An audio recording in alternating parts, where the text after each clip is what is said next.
My name is Tyrone Thompson. Tina Jiniishlo na Kaitli Jinibashichin Arot Tkachini Dashachedo Tina Jini Dashanella. So I'm a farmer from the southwest portion of Navajo Nation, and we started a business called Trich Farms, and one of our our revenue generators is our seedlings.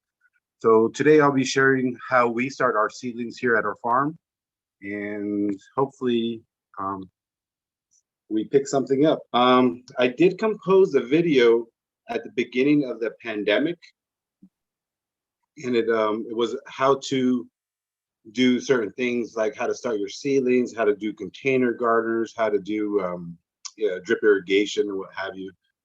So I feel like the video is will give us a little bit more of a hands-on, in-depth way of the way we start our seedlings here at our garden and farms. So with that, we can move to our next slide. And I will be following this video with a PowerPoint. So I hope you enjoy the video. Good morning from Trich Farms. Can you hear that now? And I'm gonna share with you today how we start this here at our small garden and greenhouse, and how we are taking the seedlings out into the community. If you guys can hear the video, you can throw a thumbs up if yes, they can hear it. And it's a perfect time because we're 8 to 10 weeks out from our last frost date, which will allow us time to grow.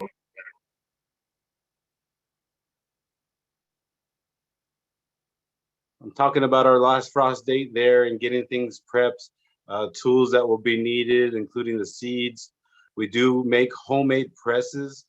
You can see one of the flats there that I pressed with that homemade press there.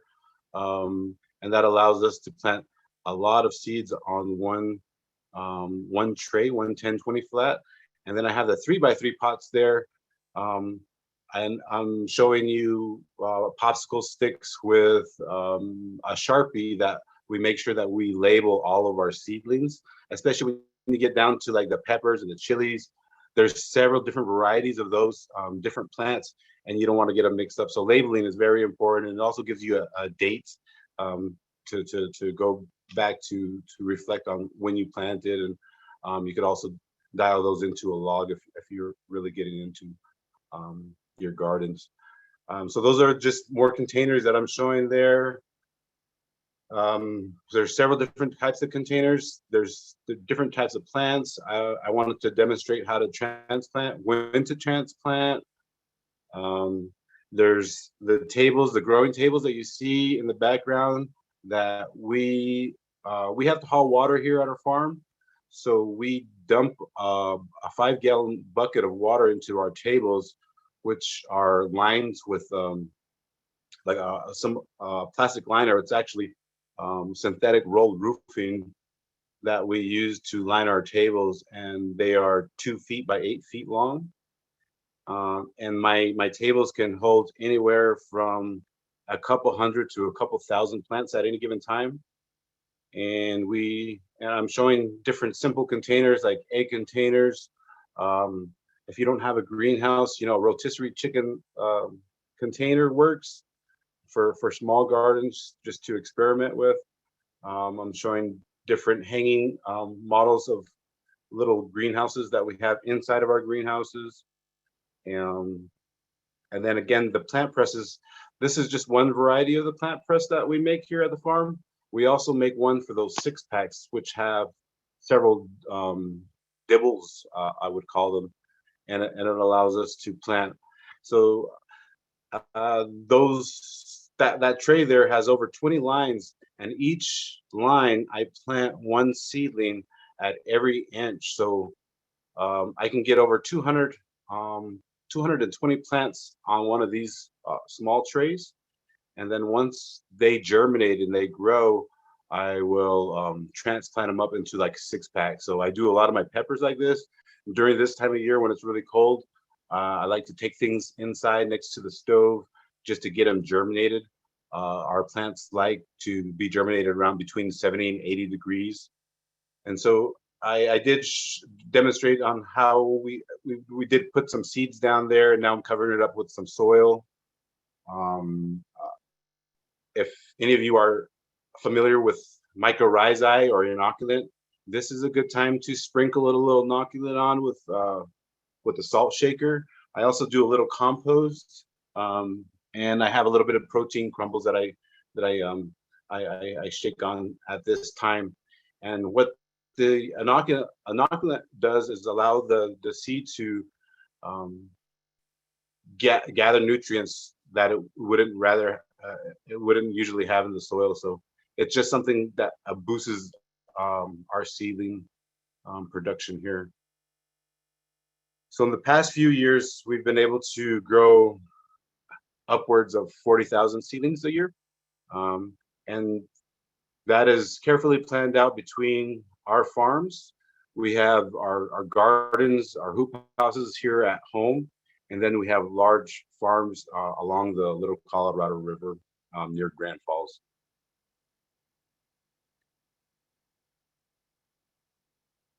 I believe I'm now demonstrating how to do it on a smaller scale with just using a popsicle sticks without a press.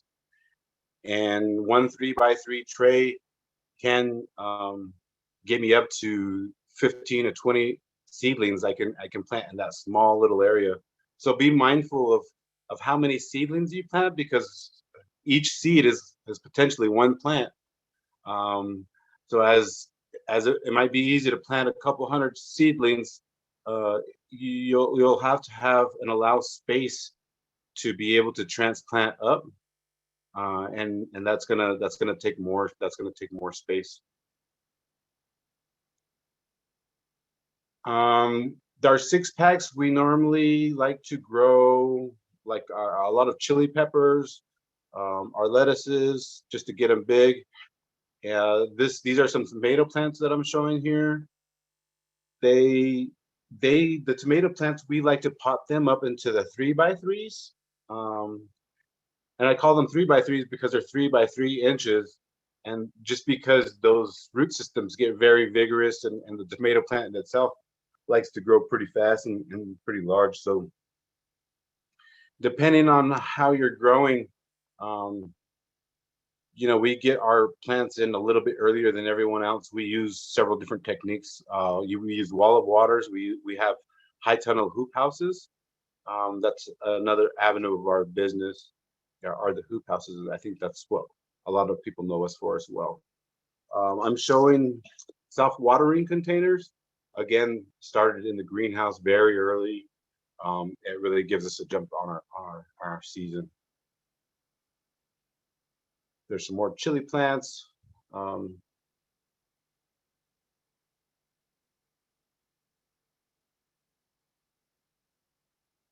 And we will be starting a YouTube channel here soon, so stay tuned. Some of these videos will be coming to YouTube as well. Here I'm demonstrating when a good time to transplant your baby seedlings are.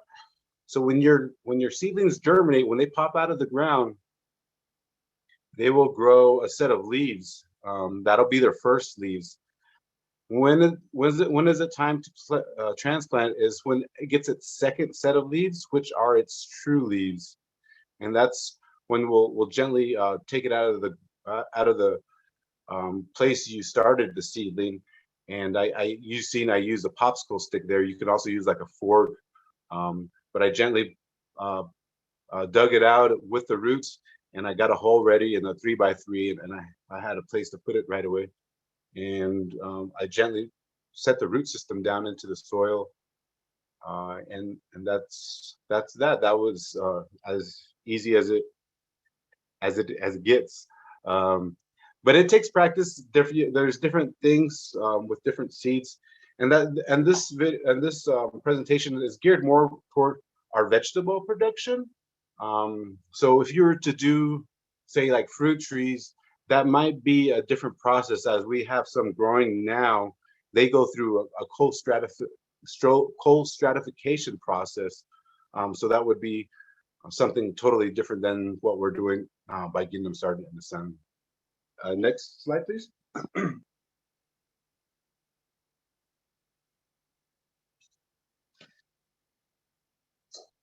So by the end of this session, we'll be able to know how to get a jump start on our growing season, select and plan for the tools that you'll need, that some of the things that we've seen in the videos, utilize sun space, determine GMO from non-GMO and why not to use those, know when to start your seedlings, and transplant baby seedlings. We'll share with you the best practice for our seedling growth here on the farm, and determine if there's a market out there for seedlings. Next slide, please. So why would we grow seedlings? It definitely helps us get a jump start on our growing season, depending on which zone you are in, your altitude, all those different variations come into play on what you're able to grow, when you're able to grow. And so this has been an experience for us that allows us to get away with growing pretty much year round now. And we use different techniques like the hoop houses and different covers during different seasons. I'm actually coming inside from the hoop house, covering the onions because we're experiencing single-digit temperatures out here near Winslow right now. So there's always something to do on the farm.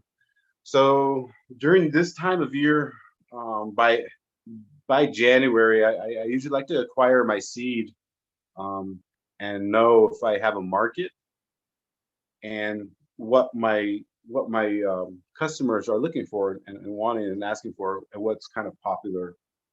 So based on that, I'll start doing my orders.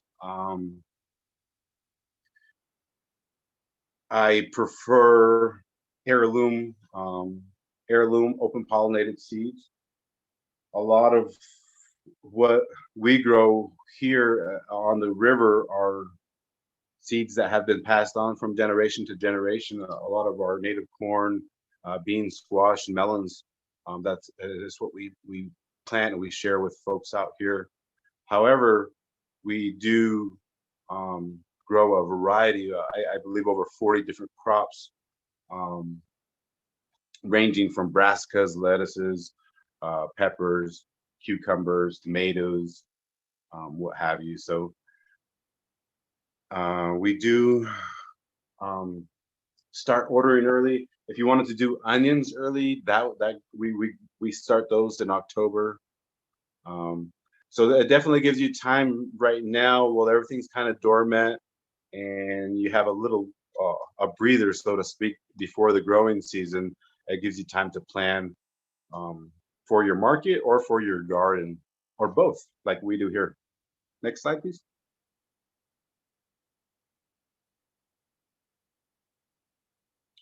So what we will need, and I skipped the catalog on the last slide, but Baker Creek heirloom seed is one place that we get a lot of the heirloom seeds that we don't have, that comes from our families, and they have a lot of unique seeds, so I do highly recommend them. So what we need to get started, obviously we need some seeds. So again, we do recommend heirloom open pollinated seeds. Potting soil. I took a picture there of some organic potting soil. If you're doing this on a small scale, then it's totally fine to buy some organic potting soil, which will help you get started right away. If you decide to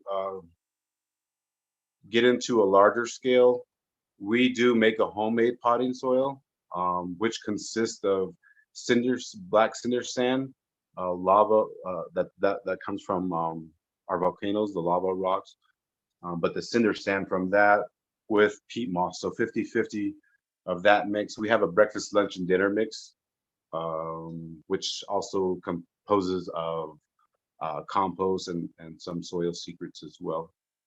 But again, that's if you're thinking of going larger and economically, that has been cheaper for us.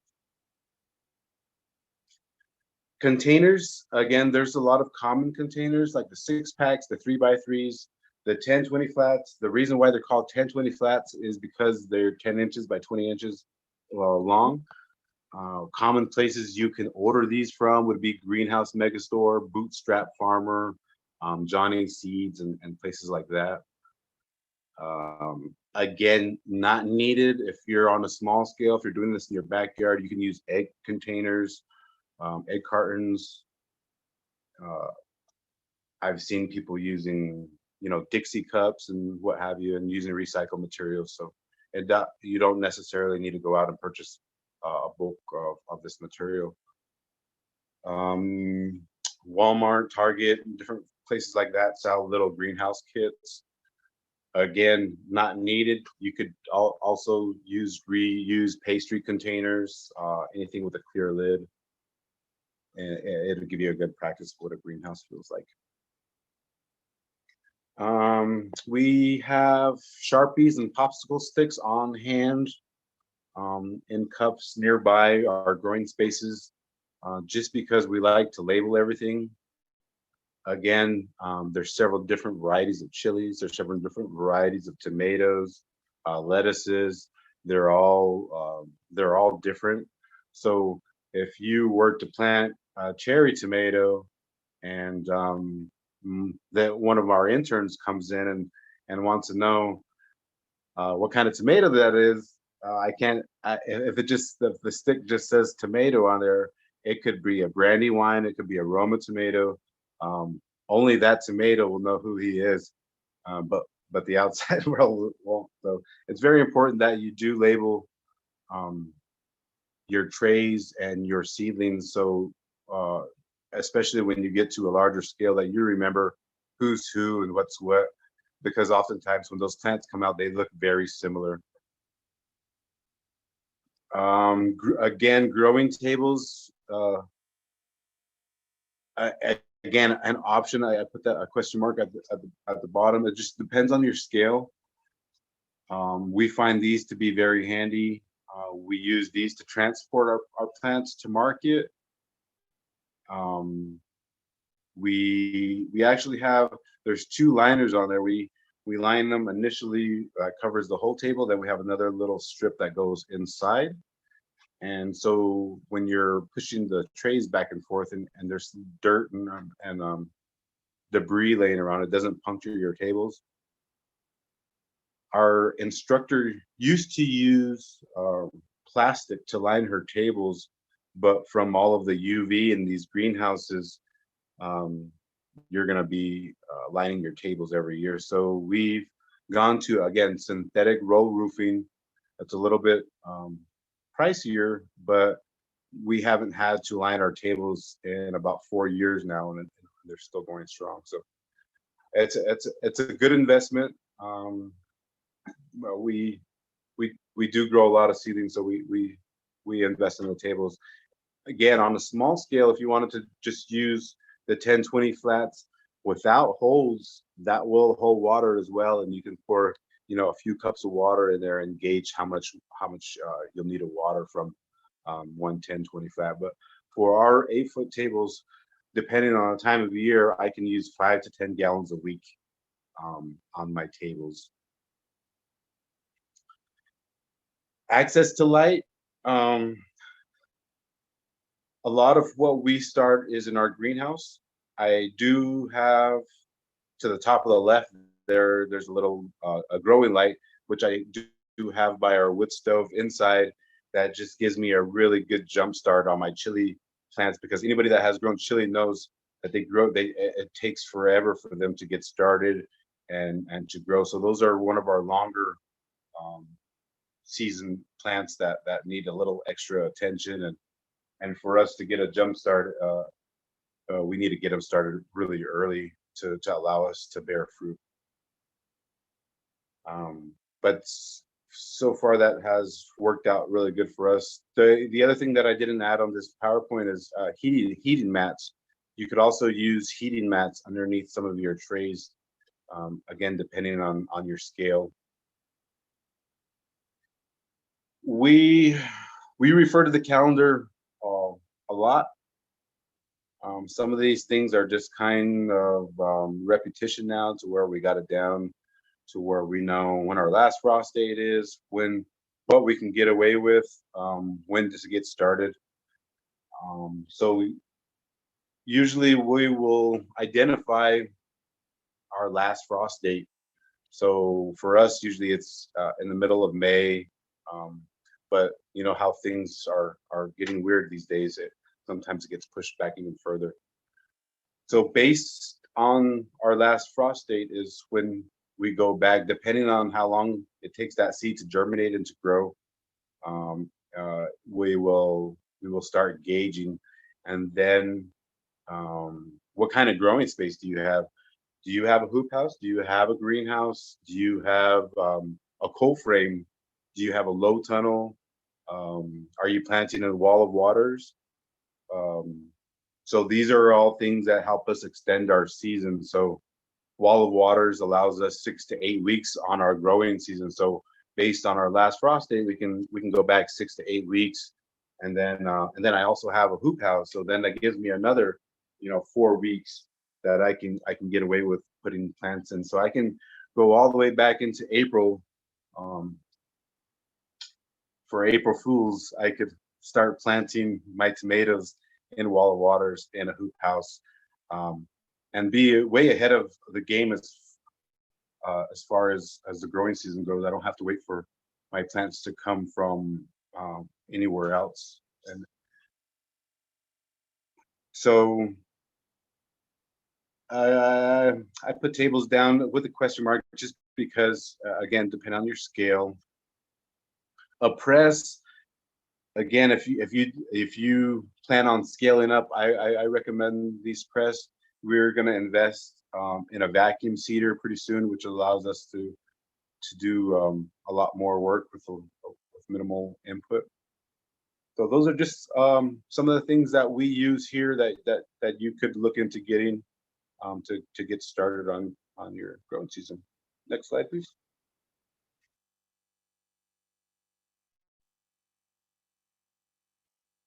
So sun space, how do we love our sun space? These are our hangout spaces. You can see in the background, those tomatoes are almost 2 feet tall.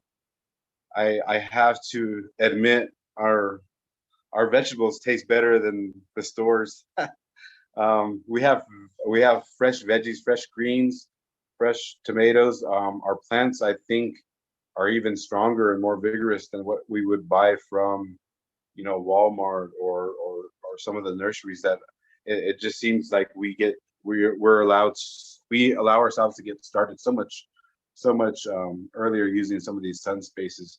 But again, if you're on a small scale, you don't need all that space.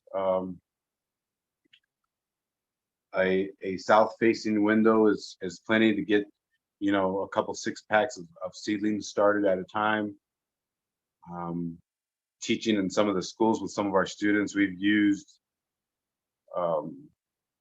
sandwich baggies lined with paper towel, and we damp our seeds and put them inside, and the students will call them their seed babies, and they'll just put them on the window and tape them on the window, and it allows the students to watch those seed babies grow right on the window. So that's kind of cool. The way we orientate our greenhouses. So this is at Trich Farms. The top picture is a picture of our greenhouses and our tables. It's orientated so it's south facing, and we gather that solar window. So during December 21st, winter solstice is the shortest day of the year. We're gathering all of that southern sun and using that to our advantage in our passive solar greenhouse. So that is our sun spaces. Next slide, please.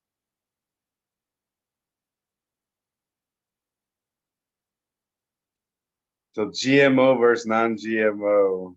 I can't emphasize enough on how we do not utilize GMO on our farm, and we don't recommend it for any of our fellow farmers. I believe we do have um, a place that has been declared GMO free zone, and that's Black Mesa, Arizona. So we're very grateful for some of those folks that are doing that. But GMOs are genetically modified organisms, and they are horrible for seeds. So again, when I talk about heirloom seeds, you know, they're passed on from generation to generation. They're cured to their area, their region, and people. But when we genetically modify something, you know, it takes that away, and a lot of these seeds are you know put out by Monsanto, and they are bad. They're geared to repel against Roundup and those types of things. So I just highly recommend sticking with our heirloom seeds. Next slide, please. So again, when is your last frost date? That's really going to gauge on when you want to plant your plants. A lot of us native folks out here, we like to plant a lot of squash, a lot of watermelon, corn. Corn is a plant that does not like to be transplanted. So when I do start corn early, I will put it in what are those called? Compostable cup, where you can plant the entire plant with the cup. So it goes right into the soil. Corn is just one of those that likes to be direct seeded and doesn't like to be transplanted.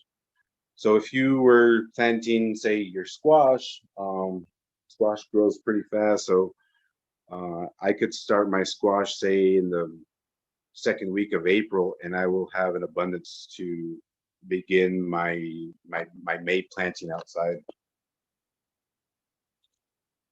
So again, it really depends if you have a greenhouse or a hoop house. There's a picture of some of our wall of waters. Those are just cylinders of water that are you know, the plastic containers that allow us to again extend our season. But they really hold thermal mass really well. To the top right, there's one of our long hoop houses with ag fabric. Again, just those different techniques allow us to extend our season even further. So depending on what you're working with, if you're just working to get things started out for the spring garden, then knowing your last frost date is key. But if you're going to get a little bit further into it, then you can really get a jump start on your season by having a greenhouse or a hoop house. Next slide, please.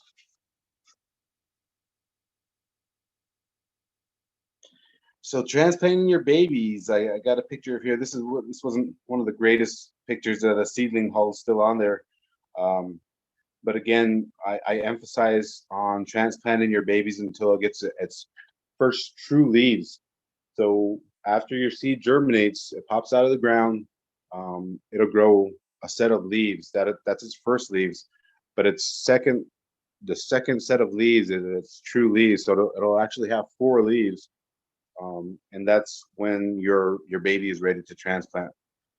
Again, I have different tools and different presses, but you can use your finger to simply press a hole in some soil and pot that up into the next container, which will allow it to grow to its next size and wait for its next home, wherever that may be. Next slide, please.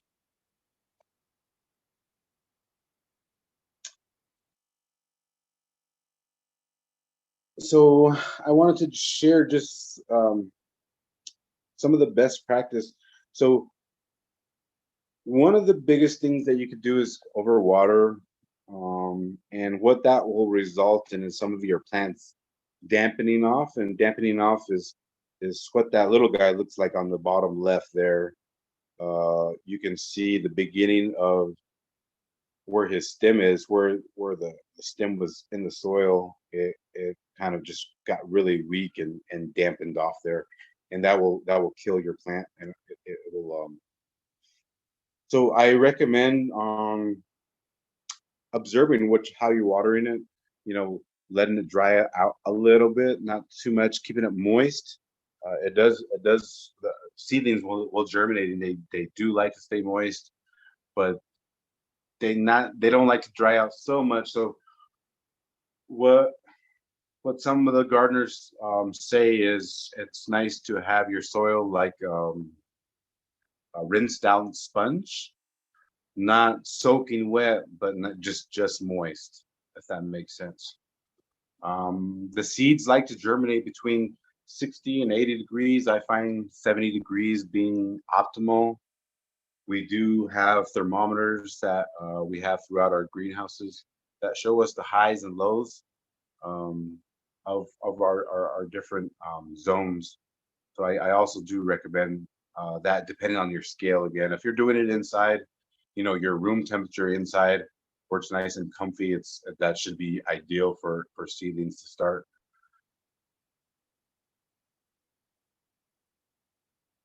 One of our techniques, again, with our tables is we water from below, and that's one of the biggest keys for me.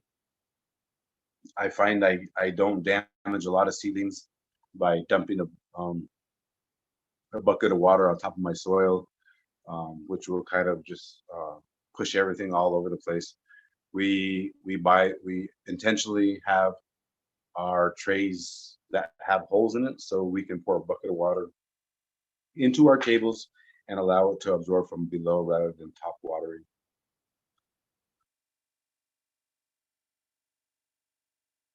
Before I take my plants out to my garden,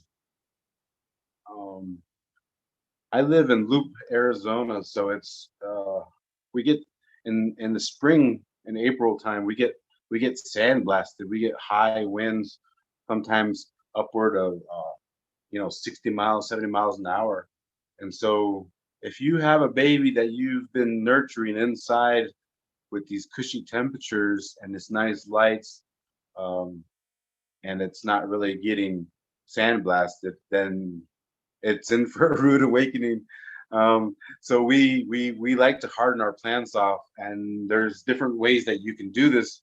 You can, if you're on a small scale, again, you can take your plants out for the day and let them, get some of that outside temperature and outside feeling.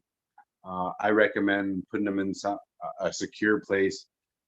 We designated one hoop house that is covered just with shade cloth, and that's where our plants go for 2 weeks, at least 2 weeks. So they get a feel for daytime temperatures, nighttime temperatures. It gives them a little bit of wind, but not that full blast of our April winds. Keep in mind, April temperatures are still, dropping low and coming back up. So you do want to still watch your plants, depending on the plant variety. Pool crops, they do really well during this time. You might want to watch your peppers and tomatoes. Again, covers, ag fabric is a big tool for us again here on our farm. Next slide, please.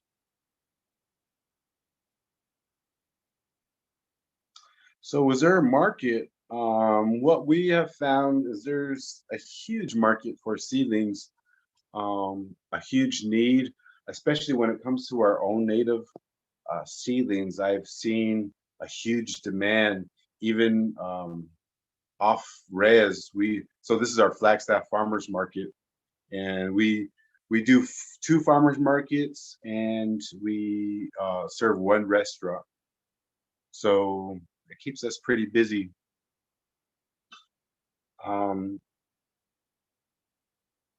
Starting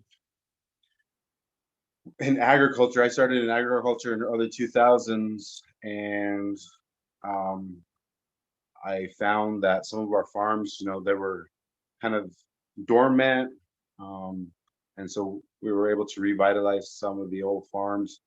And working in the farm, you know, it's very challenging to be able to sustain a family in these modern times, um, by just growing corn and squash and harvesting only one time a year. So we started learning about gardening and farming and researching and working with others in this field, and wanted to model and show that you can be economically viable in gardening and farming. And so our seedlings have proven to be one avenue for this. And so I really recommend, if you decide to get into this, it really is a need in the community that people ask for. They know us by name. Again, Navajo tea, amaranth, Hopi, cassavas, beans, all of these different native seeds people really are looking for. And so the farmers market, it has been a big success for us. And I do recommend it for anybody small scale that wants to venture into farming as a full time. The seedlings also allow us not to have to go out to buy our own seedlings. They can be pretty pricey, especially when you're growing, you know, a few hundred tomatoes or a few hundred chili plants. All of that is started from home. We have all of our own greens year round. We don't. Again, our some of our produce tastes better than what we would gather from the store. So farmers market is definitely a plus. Next slide, please. And I believe that's it. Unfortunately, I wish my video would have been able to show a little bit more, but I believe we got time for Q&A. Yes, we do. You actually have a question already in the chat box.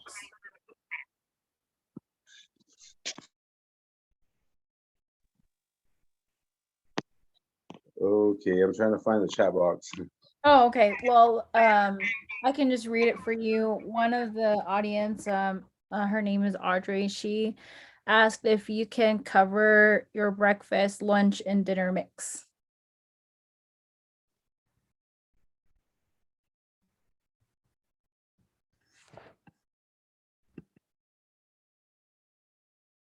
If you guys have any questions, feel free to unmute yourself, or you can insert your question in the chat box.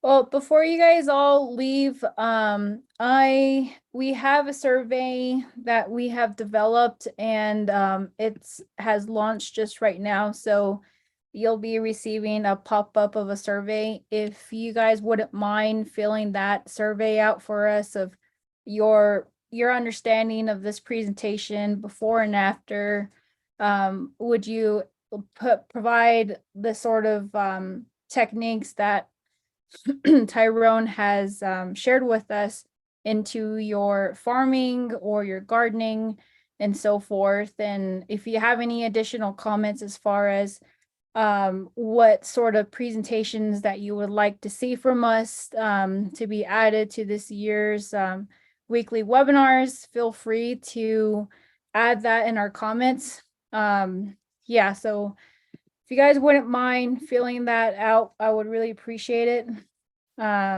With that being rolling, Tyrone, do you have some questions up on the chat box if you haven't read them yet?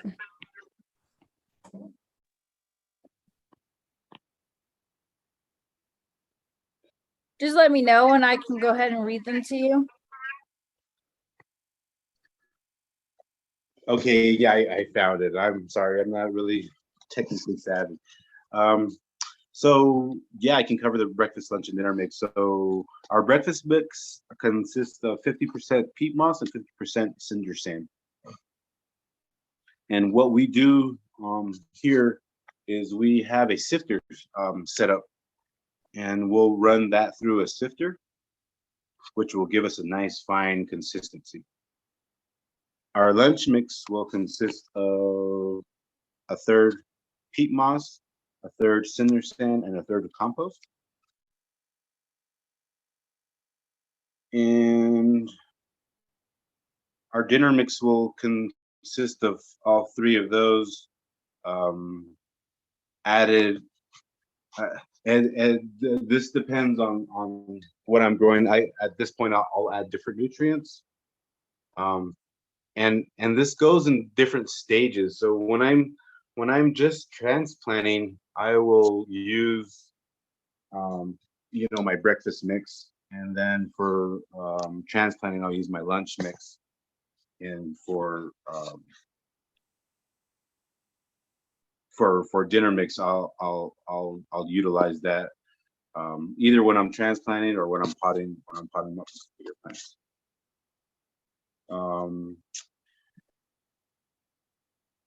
How do I determine seedling pricing? For me, when I first got into my mentor, she was growing 60,000 seedlings a year as a CSA, and I was like, whoa. And if I could get $1 per seedling, that would be generating, close to $60,000 a year. So what I've done is I've started doing a 6-pack program where I charge $5 per 6-pack, and that seems to be able to cover my costs.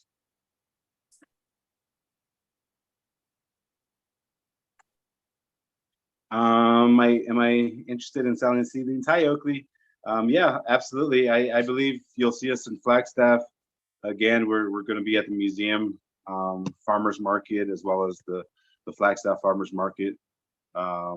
I recommend for farmers, to get a hold of us early January, if not by February, to start putting in their orders, because depending on the farmer, some of you guys have greenhouses and need to get a jump start on your season. For instance, we have all of our onions in already, so yeah, but we're definitely interested in selling seedlings to others. So how do we prep our soil before planting? That's a whole nother video, and that could be another another workshop. But here on our farm, we do a lot of double dug lasagna beds, and we also import a lot of compost from NAU composting program. I'm also interested in cover cropping and regenerative ag. Oakley, aka, can we buy you from you to direct? Absolutely. You know where I'm at. So the survey is not allowing somebody to submit it, and all 5 questions were answered. How can one get a hoop house or a greenhouse? I have a large acre of land. I custom build them. We've been our own hoops here on the farm. We've constructed other passive solar greenhouses. So if you like, you can get a hold of us, and I can get you some estimates on what kind of hoop house you're looking for.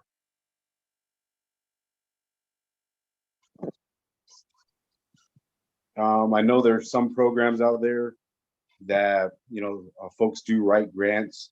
Coke and some of those organizations being some of them. So there might be funding opportunity that might have hoop houses or greenhouses in their funds. Oh shit. Oh shit. Okay. Did I think I got everybody? I have a question for you. Mm-hmm. So with your greenhouses, what type of plastics do you use?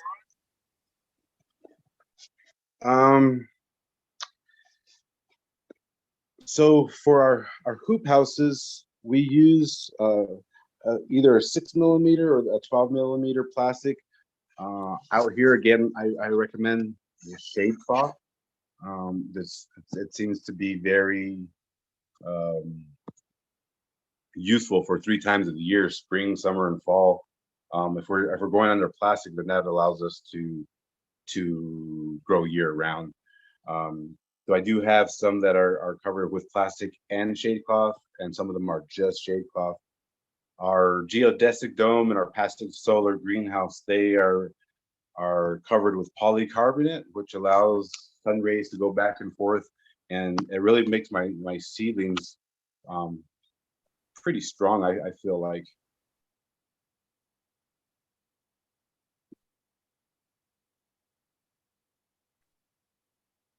Any other questions?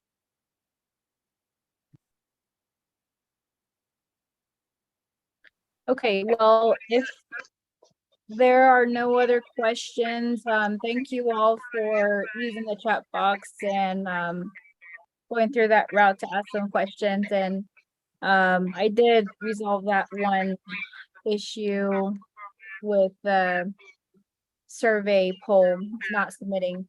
So I guess I am not tech savvy enough for that to resolve it. So, but thank you all for joining us for this presentation. You guys have Tyrone email and contact information down below. So if you guys want to get a hold of him about his presentations, and this presentation will be shared. So it is recorded and it will be posted next week on our Facebook and our YouTube channel. So if you want to look back on that, that's going to be available next week. And while that's going, I just want to give a huge thank you to Tyrone for providing this presentation. I know the slide wasn't going our way in the beginning, but I mean, we got it through. So really appreciate it for taking the time out of your schedule to provide this presentation. So thank you. Absolutely, and thank you for having me. Yeah. Okay, well, we'll move on to our announcements. Those of you that are still on here, we're going to be having another Zoom webinar next week on bull breeding soundness exam and Trich testing webinar. This will be taking place on February 1st, starting at 5:30 p.m. This is going to be presented by Dr. Jennifer. I'm not going to attempt to pronounce that last name because I know I'm going to get it wrong, but she is an assistant professor coming from Texas Tech University, and she's going to be providing this presentation for us next week. So stay tuned. All of our webinars are alternated, so they're depending on the agriculture cycle, and we do have it as starting off with livestock, then it goes to horticulture, back to livestock, then it goes into farming and cropping, but all that information. And just to let you know, we do have another webinar after this. It will be on mini DIY and greenhouse hoop house startup. So for those that are barely getting started and wanting to develop their own greenhouse and hoop house, this is for you. So this presentation is going to be offered by Dr. Daryl Yazzie. He's the Dene College Extension Agent. So he's going to be providing that information. We are going to have it up on our website pretty soon to give you guys a little bit more insight what's going to be covered. But this is just for your information. This is going on next week. And thank you all. We'll be sharing with you guys what upcoming events we'll have in store. If that's with us or with our project partners, you'll see that on our Facebook page. We do have a YouTube channel, so if you want to look that out, feel free. It's called the Navajo Sustainable Agriculture Project. If you want to learn a little bit more about us, we do have our website there at nsa.nmsu.edu. And if you have any questions as far as technical assistance, do give us an email. Miss Jessie Jim's on there, so her email's there and my email as well.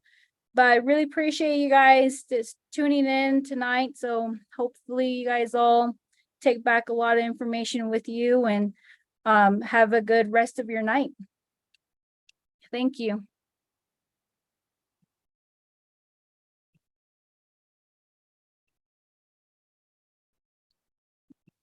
Okay, there we go. All right. Well, the Navajo Sustainable Agriculture Project is a New Mexico Cooperative Extension Service initiative delivered in collaboration with our partners that you see on the screen. One of them that we always collaborate and partner with is the Dene College Land Grant Office, and COPE, which stands for Community Outreach and Patient Empowerment. Our project is funded by the USDA Outreach and Assistance for Socially Disadvantaged Farmers and Ranchers and Veteran Farmers and Ranchers program. But moving forward, the NSA, the goals of the NSA project are simply to increase our farmers and ranchers' knowledge and access available programs and technical assistance provided by USDA programs that some of you may be familiar with. And this can range from NRCS, FSA, RD, RMA programs and services that are alike, and also increase the local production and consumption of fresh fruits and vegetables and healthy foods by Navajo families and individuals through our gardening programs. So the way we accomplish these goals, the NSA project is committed in providing our producers with agriculture workshops, weekly Zoom webinars such as these that are recorded and are posted on our social platform from our Facebook page and our YouTube channel. We also provide monthly newsletters, annual agriculture resource fairs that we're going to be coming up pretty soon. Field day and demonstrations, we've been doing that quite a bit these past few months and a little bit last year, as far as farm planning workshops that we've hosted and partnered with Dene College Land Grant Office. We also hosted a livestock first aid kit training. So a lot of those field days and demonstrations that are mixed with livestock demonstration days and more on the crop side of farming demonstrations. Individual technical assistance with production and management. This can go into completing BIA and other natural resource conservation plans and farm and ranch plans. We also provide that as well. But all this information that I just mentioned, you can visit our website at nsa.nmsu.edu for more information and upcoming events. But I'll share a lot of other upcoming events later down in our presentation, after the presentation's done and the Q&A's done. And I'll share with you guys what we have planned for the next upcoming 2 weeks. And if you guys have any questions for me, I'll have a contact info later down throughout this webinar.